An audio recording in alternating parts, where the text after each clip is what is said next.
know Spanish, but I'm telling you, I'm loving every second of it.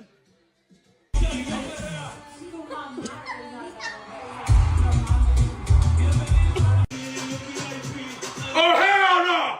Oh, hell no! I'm fucking my here right now!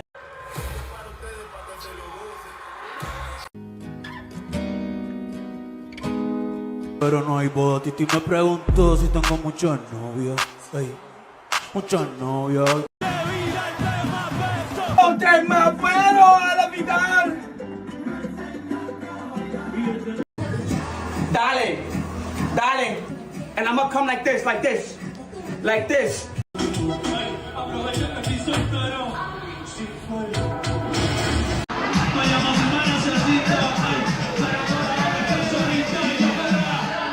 Did you notice Bad Bunny's nervous glances around as he left the stage? No one realized the triple price he paid for the halftime show stage. First, he had to sign a strict agreement with the NFL because his past radical stances sparked nationwide controversy, causing some sponsors to pull out. He promised not to include unplanned political statements during the live broadcast, and was even forced to include a rigorously vetted English speech during his bow. Second, he abandoned his avant-garde style and wore a bulletproof vest throughout the performance. Before the show, he faced targeted threats on social media for challenging the Immigration Bureau, so he had to replace his planned light outfit with a heavy vest under his oversized stage costume. Finally, he relinquished control of his social media accounts to prevent him from posting potentially controversial content before or after the performance. The organizers required him to temporarily give up management of all his accounts. Unable to speak freely on stage or online, he ended up deleting all content from his social media a few hours after the show. So, what did you think of his performance? No one realized that Bad Bunny's Super Bowl performance actually cost him over $50 million. As is widely known, the NFL doesn't pay for performances, offering only around $15 million for stage and sound. But for Bad Bunny, who wanted to bring all of Puerto Rico onto the field, this wasn't nearly enough. He personally spent at least $50 million. First, there was the sugarcane forest, an ultimate money burn. To create it, this forest wasn't just a prop. It was created by 200 staff members dressed as living trees. Each custom-made tree person suit had to be realistic and fireproof while being lightweight, and the cost was hefty, with hundreds of dancers earning $18.70 per hour for 70 hours of rehearsals and performances. This forest cost at least $5 million. Then, the La Casita moving city. To set up a traditional Puerto Rican town in just 7 minutes in the middle of the stadium required highly complex, rapid assembly machinery. With over 100 professionals and intricate props involved, the development and execution of this section alone cost $15 million.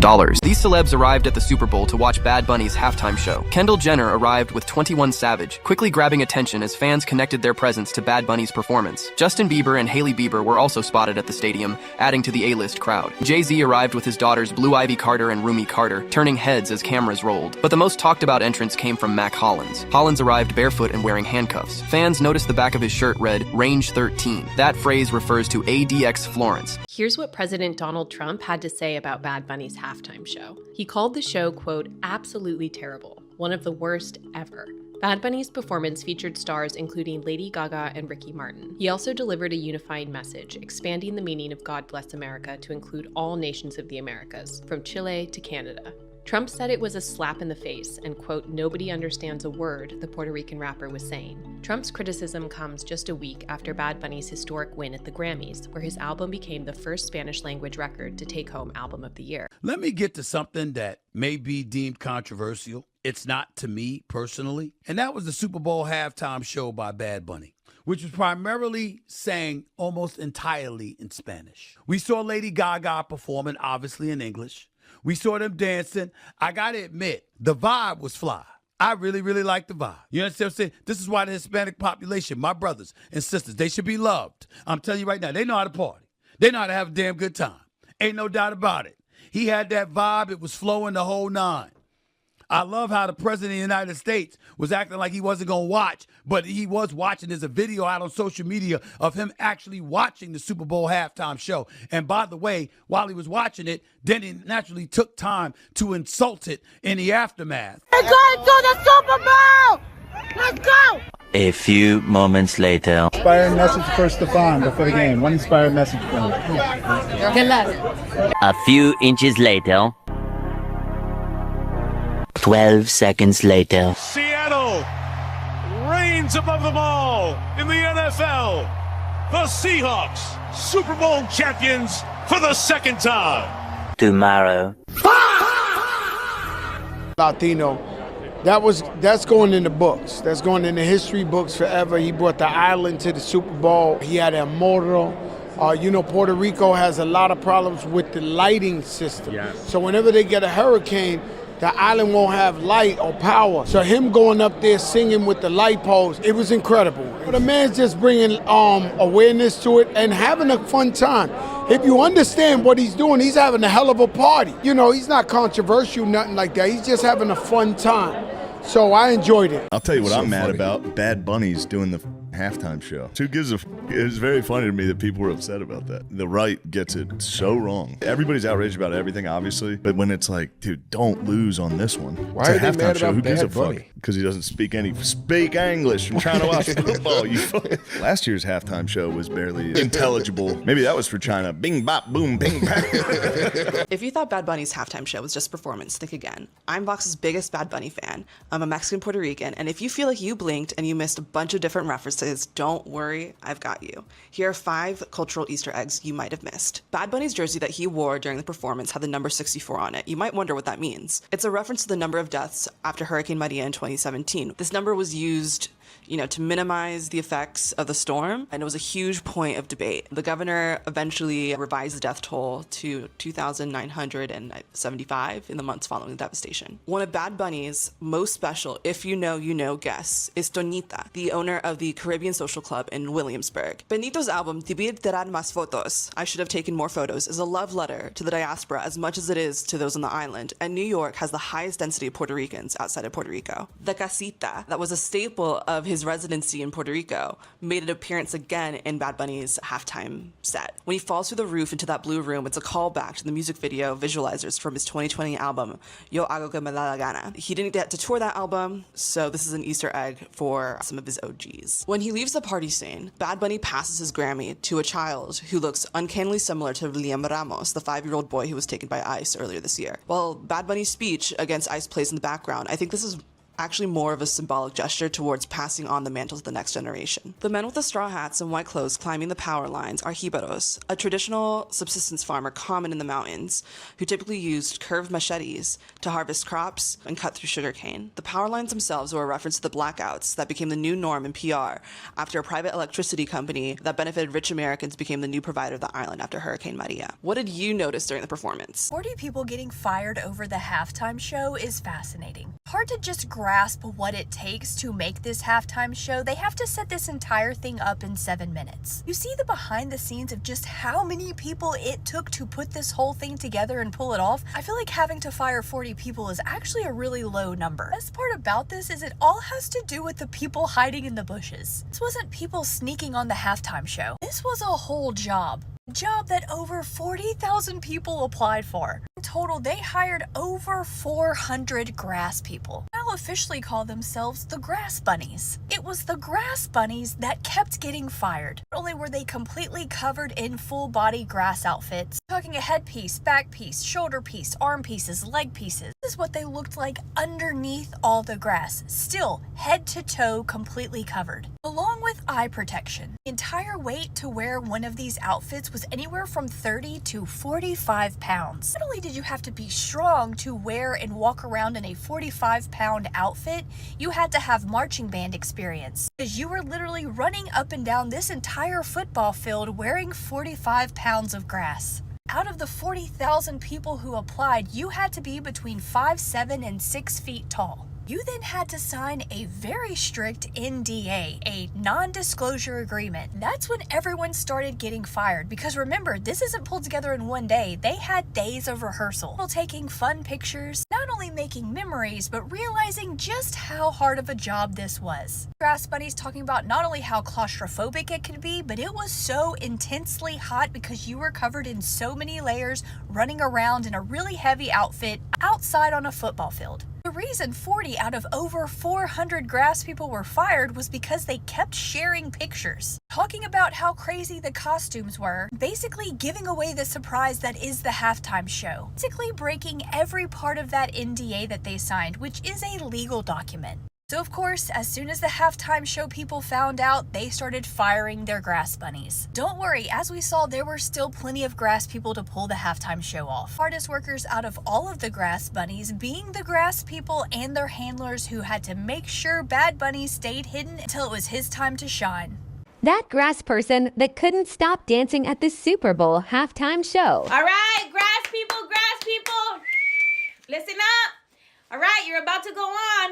Remember what we talked about, okay? No dancing, all right? You are the grass. You're not a dancer. You are the grass. So stay still. Number 56, I'm looking at you. I heard your playlist in the locker room, okay? No dancing. Now let's get out there. Break a leg.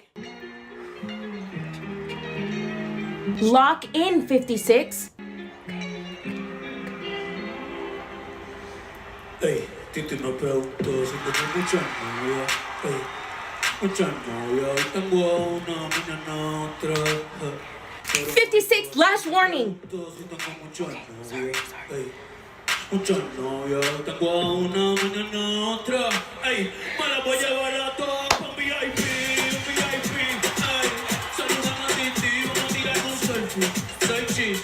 56 just went rogue. Security! The bushes that were used during Bad Bunny's Super Bowl performance were people dressed as grass, and the funniest part of it all was when some of them were spotted dancing during the show.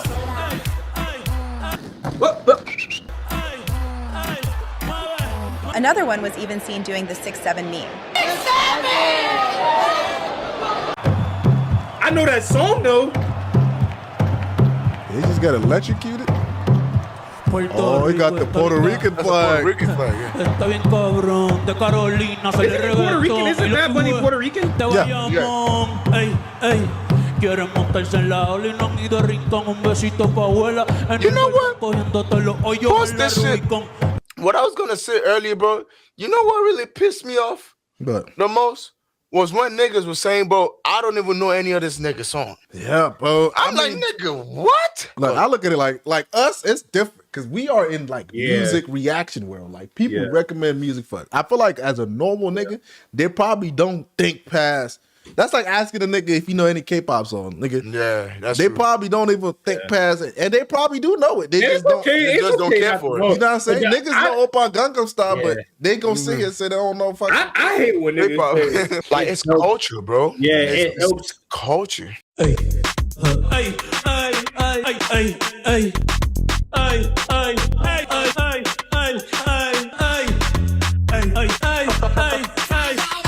Just for a while. Okay.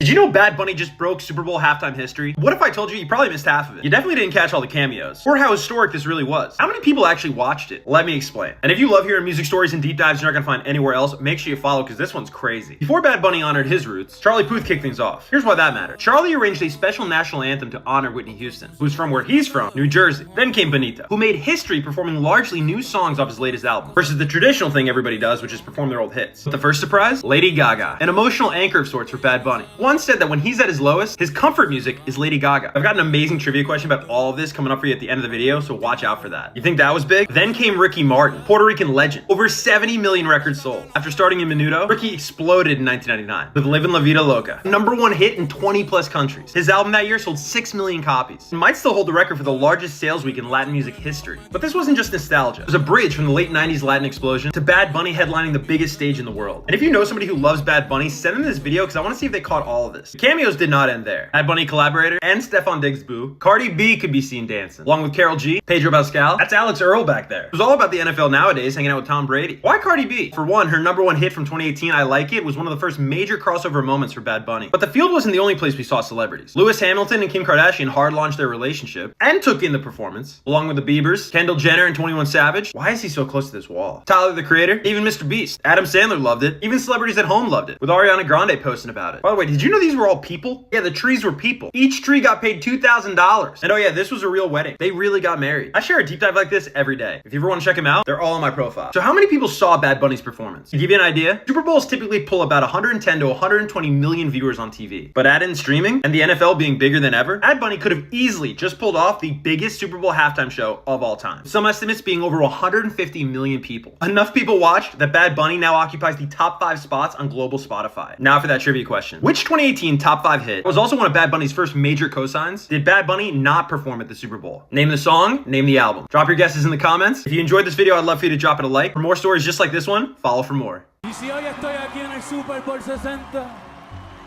es porque nunca dejé de creer en mí. Tú también deberías de creer en ti. Vales más de lo que piensas. Créeme. No wonder Cardi B appeared for only 5 seconds during the halftime show. She had to strictly follow 3 rules set by Bad Bunny. She was the only guest placed in a fixed camera position. That's why, the moment Bad Bunny kicked open the door, she landed perfectly in the center of the frame, while other performers were deliberately kept out of view. But just 5 seconds later, she exited under staff guidance. Supporting guests were required to fully submit to the overall choreography and timing. First, Bad Bunny was extremely strict about visual unity, requiring everyone to stay within a cream-toned color palette. Karol G leaned into a denim look, the dancers wore white, and only Cardi appeared in a cream-colored gown, earning her the clearest, most central shot. Second, Cardi barely lingered on stage. The instant the camera cut away, she left the main stage immediately. Even if she still had the urge to perform, she waited until she was completely off stage before letting it show.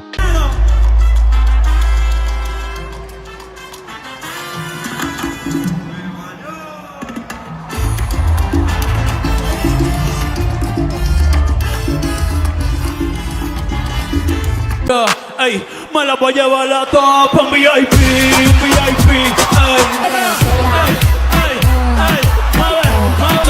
no me llames, que esto es pa' que me llevarte pa' PR, mami, pa' que veas cómo estás, baby, sóbete, baby, ya está, baby, hasta que nunca dejé de creer en mí.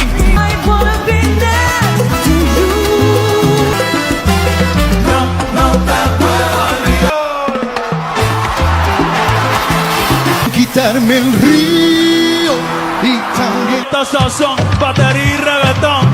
Ey, café. Cuando te tuve, debí darte más fe. Ahora yo piqueo, antes tú no querías. Mira el más foto de cuando te tuve, debí darte más besos y abrazos las veces que pude.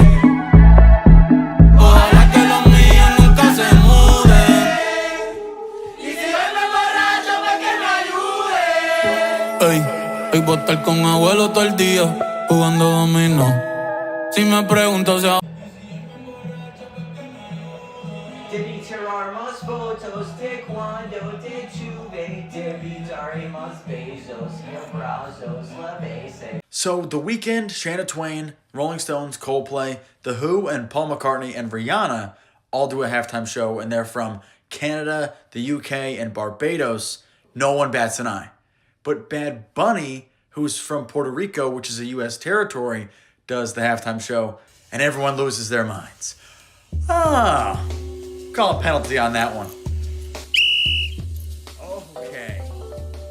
Grunt. What are your thoughts on Bad Bunny as a Super Bowl halftime performer? Bad Bunny is, that's who we need to see. Yes, love Bad Bunny, for sure, yes.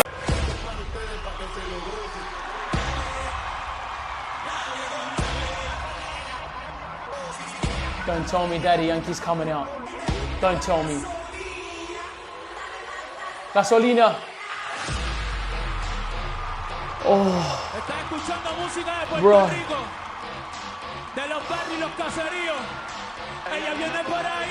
Cause what a vibe. Look at this.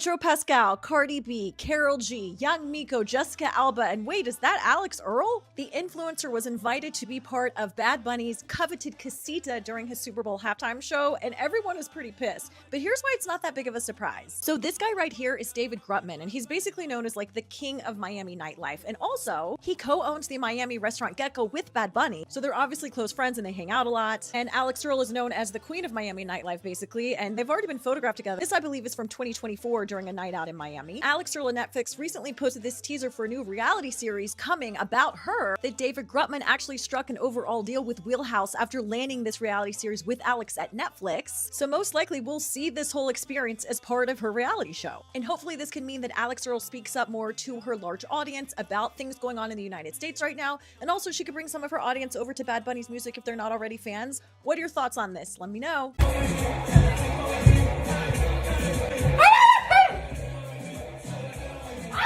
Do you know what he's saying? Yes, I know what he's saying. I'm on a 32-day streak on Duolingo. Of course I know what he's saying.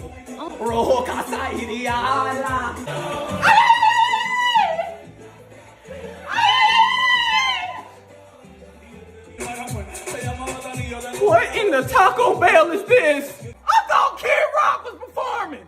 He's not even American, Susan. Bobby, he's Puerto Rican. Puerto Rico's in Mexico. I'm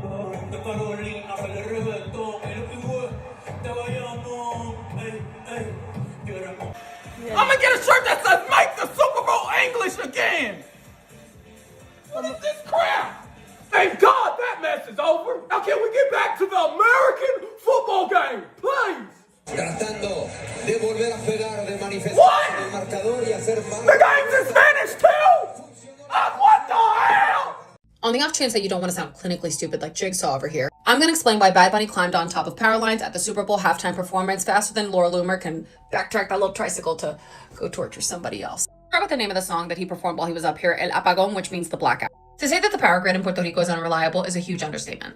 For example, about 27 hours of power each year is lost for each resident without accounting for hurricanes or any other natural disaster. Our island doesn't produce any natural fossil fuels, so that leaves us highly dependent on people to bring gas in.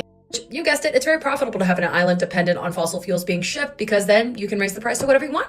A very toxic relationship.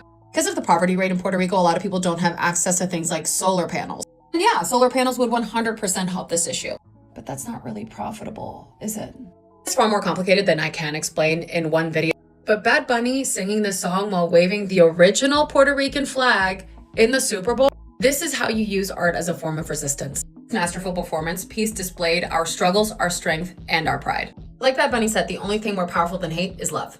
Contrary to what this administration wants you to believe, diversity is not erasure. English is not the official language of America. We don't talk politics because we hate each other. We talk about these things because we love each other and because we want to see everybody in a functional society. And I would love to see us continue to fight, but together we are stronger. So thank you, San Benito.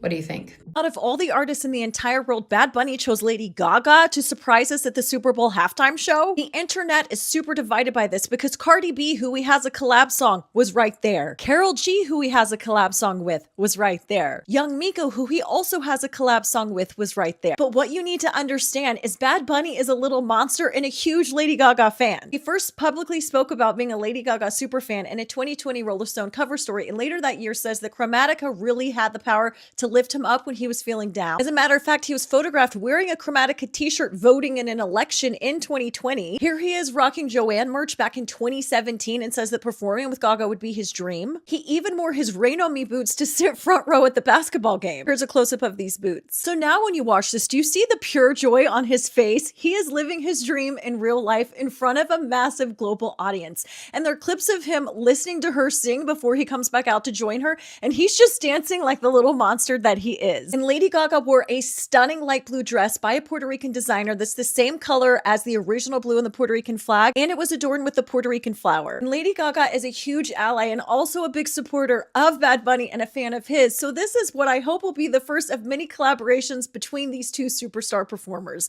What surprised you the most about Bad Bunny's halftime show? Why were the fans holding grass at the venue to celebrate Bad Bunny's victory? One of his actions turned the mockers into a joke. After the halftime show, when Bad Bunny was about to leave, all the fans surrounded him, each holding a small plant. It seemed like a prank, but there was a reason. First, the fans were very grateful to Bad Bunny. Many of the background actors playing Bushes were personally chosen by him, who made sure to open opportunities for Latinx immigrant descendants to earn extra income. Fan actor Andrew Athias joined, even though his beloved Philadelphia Eagles didn't make the finals. Bad Bunny included him as a Bush actor to represent the team. Additionally, Bad Bunny used this method to unite the Latin community. The NFL planned to use props, but Bad Bunny rejected that, wanting to give more people a chance to participate. Many performers were Puerto Rican hurricane survivors. After the performance, Bad Bunny allowed all participants to take part of their grass costumes home as a souvenir.